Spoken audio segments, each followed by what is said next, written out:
нами свой ковер осенний сад. Шелест листья под ногами, это значит листопад. Маленький ежик, шерстный дорожек, на спине грибок несет, песенку поет.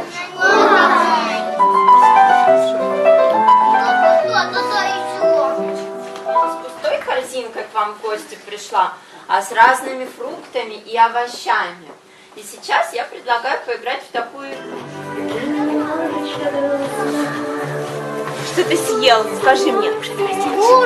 Грушу, молодец.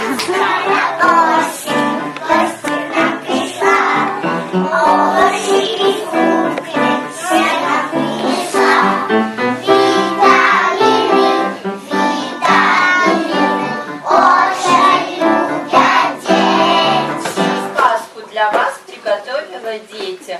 Навострите ушки, глазки, попадаем с вами в сказку. Глупая змея не знает ничего. Спасибо, выдумка моя. Спасибо. Группа. Ой-ой-ой.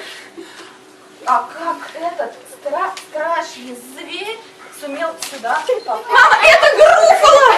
Оно меня понюхало! Еда! Воскликнул Груффало. Сама шагает прямо в рот. Сова сказала. Батюшки, спасите, не могу! Забилась в темное дупло и больше не гугу. Ну как? Спросил мышонок. Что скажешь ты теперь? Да, удивлен я. Воскликнул страшный зверь.